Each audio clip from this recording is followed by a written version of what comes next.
रीना, एक काम करो, हमसे नहीं देखे जाएंगे तुम्हारे खर्चे। तुम्हारा जो कुछ भी है मायके में तुम अपना लेकर चली जाओ, मुझे और मेरे परिवार को छोड़ दो।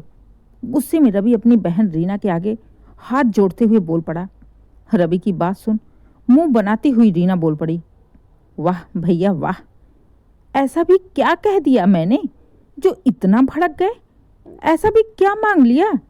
एक बेटी की शादी ही तो करने के लिए बोल रही थी ना। भाई मेरे पति की अच्छी कमाई होती तो मैं बोलती ही नहीं। रीना ने भी अपना पासा फेंकते हुए बोला। रीना की बात सुन फिर से चिढ़ गया रवि। बस करो रीना, ये बार बार इमोशनल ड्रामा मत किया करो। मुझे अच्छे से पता है तुम्हारे पति की कितनी कमाई है और कितनी कमाई नहीं है। ये जो तुम्हारी नौटंकी है ये बस मायके से पैसे ऐंठने की है। दावा है ना तुम्हारा, हिस्सा है ना तुम्हारा मायके में, तो अपना हिस्सा ले लो और बेच डालो और ले जाओ, कर दो अपनी बेटी की शादी। मुझसे नहीं होगा अब कुछ भी। ये अच्छा ठेका ले लिया मैंने तो। ऐसे तो मैं पूरी जिंदगी तुम्हें ही देखता रह जाऊंगा। खुद के घर परिवार पर, खुद की पत्नी पर, बच्चों पर कोई ध्यान ही नहीं दे पाऊंगा। प्राइवेट नौकरी करता हूँ, गिनी चुनी तनख्वाह आती है, उसमें भी हर महीने तुम्हें आधी चाहिए। कहाँ से दे पाऊंगा मैं? हर महीने तो कुछ ना कुछ तुम्हारा लगा ही रहता है। भैया ये तुम कैसी बातें कर रहे हो? क्या किया है तुमने मेरा? छोटे मोटे खर्चे भी तुम जोड़ते हो जो लोग हंसते हंसते अपनी बहन के ऊपर लुटा देते हैं। रीना, मैं सब समझता हूँ, मैं तुम्हें बचपन से जानता हूँ। ये इमोशनल बातें करके तुम अपना उल्लू सीधा कर रही हो। मेरे बारे में सोचा कभी तुमने? और क्या नहीं करता हूँ मैं तुम्हारे लिए, बताओ। शादी करके जब से गई हो हर महीने का तेल, सर्फ, साबुन, क्रीम, पाउडर मंगवाती रहती हो। जब भी जाओ पैसे अलग से, ऊपर से बार बार बच्चों की फीस भी ये कह के मांगती हो कि 2 महीने से फीस जमा नहीं है, बच्चों को नहीं पढ़ा पा रही हो। फिर मैं तुम्हारे बच्चों की फीस जमा करता हूँ, तुम बीमार होती हो तो ये कहती कि तुम्हारे इलाज के पैसे नहीं हैं, फिर मैं इलाज के पैसे देता हूँ। ऊपर से तुम बार बार सुनाती कि तुम्हारी सास कहती कि तुम्हारे मायके वाले तुम्हारे खर्चे देख सकते हैं। कहने का मतलब क्या है तुम्हारा? ये सब छोटे मोटे खर्चे होते हैं। ऊपर से तुम्हारे ससुराल वाले भी लालची हैं, उनकी भी नज़र में मायके का तुम्हारा हिस्सा खटक रहा है। और तुम भी बार बार मुंह उठाकर बोलती ही रहती हो। एक बार भी सोचा है तुमने तुम्हारा भाई कैसे अपना परिवार चलाता है?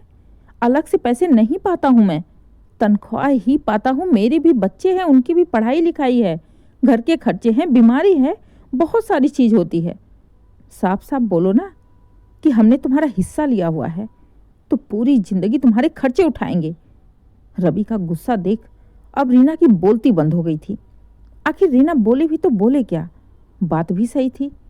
जब रीना छोटी थी तभी एक एक्सीडेंट में उसकी माँ मर गई। फिर रीना के पापा दिनेश जी ने दूसरी शादी नहीं की, ये कहते हुए कि मैं अपनी जिंदगी अपने परिवार के साथ गुजार लूंगा, दूसरी औरत आएगी तो मेरे घर को तोड़ कर रख देगी। दिनेश जी 2 भाई थे, सबसे बड़े भाई रवि के पापा आकाश जी और दूसरे नंबर पर दिनेश जी। दोनों भाइयों में बहुत प्यार था, इसलिए दिनेश जी ने दूसरी शादी नहीं करी, जबकि आकाश जी ने बहुत कोशिश की कि दिनेश दूसरी शादी कर ले, लेकिन दिनेश जी की जिद के आगे सबको हार माननी पड़ी। दिनेश जी ये सोचते कि दूसरी औरत आएगी तो घर में कलेश करेगी, ना रीना को प्यार करेगी, ना परिवार को सहेज के रखेगी, इससे अच्छा बिना शादी के ही रह ले। दिनेश जी जितना रीना को मानते थे उतना ही रवि को भी प्यार करते थे। बच्चों में उनकी जान बसती थी, खास करके रवि में। रवि बस आकाश जी का बेटा था, लेकिन रवि की सारी ज़रूरतें दिनेश जी ही पूरा करते थे। तो इधर आकाश जी और उनकी पत्नी भी दिनेश जी का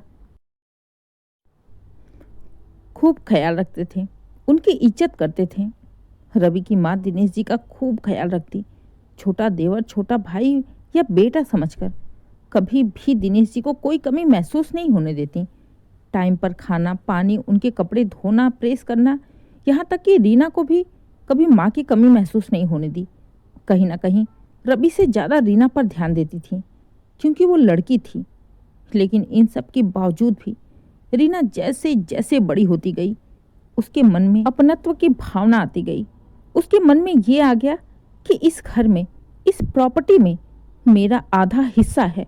जो बात दोनों भाइयों के बीच में नहीं आई, वो रीना के मन में आ गई। और इसका कारण था अगल बगल के लोग, जो अकेले में रीना को चढ़ाने लगे, उसे बहकाने लगे, उसे रवि के खिलाफ, उसकी माँ के खिलाफ भड़काने लगे। धीरे धीरे रीना इतनी सातिर हो गई कि अब वो कैसे भी करके ज़्यादा से ज़्यादा पैसे रवि से ऐंठना चाहती थी। क्योंकि अब आकाश जी की नौकरी छूट गई थी। दिनेश जी भी नौकरी नहीं करते थे। अकेले घर का पूरा खर्च रवि ही उठाता था। लेकिन रीना को इससे कोई मतलब नहीं था। उसके मन में तो बस ये था कि रवि मेरे हिस्से का खा रहा है। जबकि रीना की शादी भी काफ़ी धूमधाम से हुई थी, जो आकाश जी और रवि ने मिलकर की थी। बस दिनेश जी ने आकाश से कह दिया था कि भैया आप अपने हिसाब से रीना की शादी देख लो, क्योंकि तब भी घर की सारी जिम्मेदारी आकाश जी ही उठाते थे। इसलिए उन्होंने रीना की शादी काफ़ी धूमधाम से की। अच्छी से अच्छी साड़ियाँ दी, ऐसा कोई गहना नहीं बचा जो रीना को नहीं दिया हो। रीना के पसंद का हर वो सामान दिया जो एक लड़की की ज़रूरत होती है। इसके बावजूद भी रीना का लालच ख़त्म नहीं हुआ। ससुराल जाकर भी अब बहाने से पैसे ऐंठना उसने नहीं छोड़ा था। अब सबसे पहले उसने यही बहाना किया कि उसके पति की अच्छी तनख्वाह नहीं है, बहुत कम पैसे मिलते हैं, जिससे घर का खर्चा चलना मुश्किल होता है। जिसके चलते रवि हर महीने रीना की ज़रूरत का सारा सामान उसे देता था और जाते समय पैसे अलग से। इसके बावजूद भी रीना बीच बीच में अक्सर कभी खुद की बीमारी का बहाना, कभी पति की बीमारी का बहाना, और अब तो बच्चे हो गए तो बच्चे के खर्चे, उनकी पढ़ाई लिखाई सब कुछ रवि से लेती गई। लेकिन अब तो रीना की डिमांड कुछ ज़्यादा ही बढ़ गई थी। बेटी की शादी के खर्चे भी वो रवि से करवाना चाहती है। आखिर रवि कितना करता, उसका भी परिवार था, उसके भी खर्चे थे। दिनेश जी अच्छे से जानते थे कि उनकी बेटी दिन पर दिन लालची होती जा रही है। एक दो बार उन्होंने रीना को समझाने की कोशिश की, रीना ये क्या कर रही हो, वो अकेला हम सबको देखता है, इतनी ज़्यादा उसकी तनख्वाह नहीं है कि तुम्हारे सारे खर्चे देख लेगा। और क्यों नहीं दामाद जी कमाते हैं, आखिर उनकी कमाई जाती कहाँ है। थोड़ा ही कमाते थे तो कुछ तो पैसे इकट्ठा करके रखते। लेकिन पापा की बात भला रीना को कहाँ समझ आने वाली थी। उसे तो ये लगता कि उसके पापा को सब लोगों ने बहका के रखा है। पापा आपको तो सुबह शाम 2 रोटी मिल जाती है, खाकर पड़े रहते हो। इतनी सारी प्रॉपर्टी है, इस जमीन पर जो फसल उगती है वो बेचकर कौन रखता है, रवि ही तो रख रहा है ना, वही लोग तो रखते हैं ना। कौन सी बड़ी बात है जो मेरी बेटी की शादी में कुछ पैसे खर्च कर देंगे, आखिर हमारी ही कमाई तो रखते हैं ना। बस जब रीना दिनेश जी से ये बातें बोल रही थी, तभी पीछे से रवि ने उसकी सारी बातें सुन ली। रवि को देखते ही रीना डर गई। उसका चेहरा डर से सफ़ेद हो गया, क्योंकि आज रीना की असलियत रवि के सामने आ गई थी। रवि ने भी रीना के आगे साफ साफ बोल दिया, रीना अब हमसे तुम्हारा कोई खर्च नहीं देखा जाएगा। तुम्हारे मन में मेरे लिए इतना पाप भरा है, ये तो मुझे पता ही नहीं था। मुझे अगर थोड़ा भी एहसास होता कि तुम्हारे मन में ये सब कुछ है, तो मैं तो कभी भी तुम्हारे हिस्से की ज़मीन पर कदम भी नहीं रखता। मैं तो सोच रहा था कि तुम मेरी बहन हो, मजबूर हो, इसलिए हक से और दावे के साथ मुझसे पैसे मांगती रहती हो। लेकिन मुझे ये नहीं पता था कि तुम अपना दावा दिखाती हो, अपनी ज़मीन का दावा दिखाती हो, अपनी प्रॉपर्टी का दावा दिखाती हो। तुम्हारी नज़रों में हम पराये थे, हैं और रहेंगे। तो बेहतर होगा कि तुम अपनी सारी ज़मीन ले लो, अपनी सारी प्रॉपर्टी ले लो। हमें नहीं चाहिए तुम्हारी प्रॉपर्टी। जितने की तुम्हारी प्रॉपर्टी नहीं है, उतना तो हम तुम्हारे ऊपर लुटा चुके हैं। चाची जी के जाने के बाद से तुम्हारी हर छोटी से छोटी खुशियों का ख्याल रखा। तुम्हारी शादी ब्याह से लेकर ससुराल के खर्चे से लेकर एक एक चीज़ का ध्यान हम अपनी बहन समझ के रखते थे, लेकिन तुम उसे दावा समझ के लेती थी। बस यही गलती हो गई हमसे, हम तुम्हें पहचान नहीं पाए। रीना चुपचाप नजरें झुकाए लगातार रवि की बातें सुनती जा रही थी। रवि इतना जोर जोर से बोल रहा था कि रवि की पत्नी और उसके माँ बाप सब लोग हॉल में आ चुके थे। दिनेश जी सर पकड़ के वहीं बैठ गए। उन्हें आज अपनी बेटी की हरकतों पर गुस्सा आ रहा था। रवि की नज़र जैसे ही दिनेश जी पर गई, वो दिनेश जी के पास जाकर बैठ उनके कंधों पर हाथ रखते हुए बोला, चाचा जी आप चिंता ना करिए, भले ही रीना अपने हिस्से का सब कुछ लेकर चली जाएगी, लेकिन आप यहाँ जैसे थे, जैसे हैं, वैसे ही रहेंगे। ना आपकी सेवा में कोई कमी होगी, ना ही हमारे व्यवहार में। आप हमारे लिए हमारे चाचा थे और रहेंगे। रीना की वजह से हम आपको नहीं खो सकते।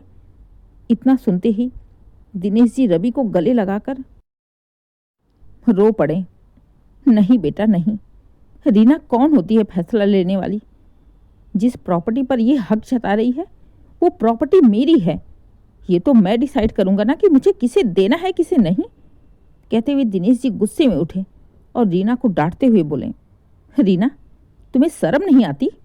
आज तुमने अपनी औकात दिखा दी ना, जिसके चलते मैंने दूसरी शादी नहीं की कि परिवार ना बिखर जाए। मेरे भैया भाभी मुझे बच्चों की तरह पाल पोस कर बड़ा किए थे, मेरी शादी किए थे। मैंने उनकी तकलीफ वाले दिन देखे थे, कैसे कैसे भैया ने हमारी परवरिश की थी, कहाँ से उठाकर हमें कहाँ बैठाया था।